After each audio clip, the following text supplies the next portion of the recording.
পেত্তাই noodles restaurant স্টাইলে বাসায় এখন খুবই সহজে তৈরি করে নিতে পারেন। প্রথমে একটা কড়াইতে আমি কিছু পরিমাণ তেল আর কিছু পরিমাণ পেঁয়াজ কুচি আর রসুন কিমা দিয়ে দিছি।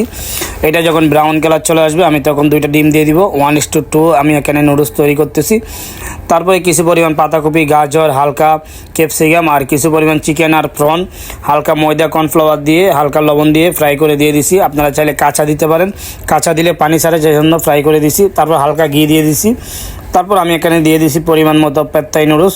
তাই নুডলসটা আপনারা অবশ্যই আধা ঘন্টা ভিজিয়ে রাখলে হবে, বয়েল করতে হবে না, বয়েল করলে ভালো হয় না। তারপর দিয়ে দেবো সামান্য পরিমাণ white paper, half table spoon একটু কমিয়ে লবণ, 1 টেবিল স্পুন চিনি, half table spoon chicken powder দিয়ে দিছি। তারপরে 1 টেবিল স্পুন বেসলিপ সস দিয়ে দিছি। এটি দিয়ে আমি সুন্দর করে নাড়াচাড়া করে হিট করে নিব। তারপর দিয়ে দিব থাই ওয়েস্টার সস একটু।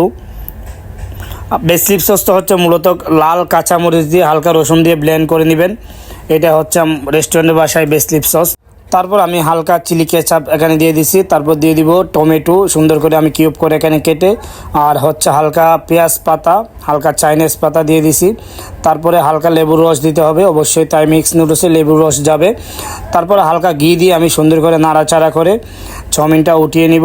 দেখতে পাচ্ছেন খুবই সহজে চাউমিনটা রেডি হয়ে গেছে। আপনারা চাইলে এই থাই নুডলসটা বাসায় তৈরি করে খেতে পারেন।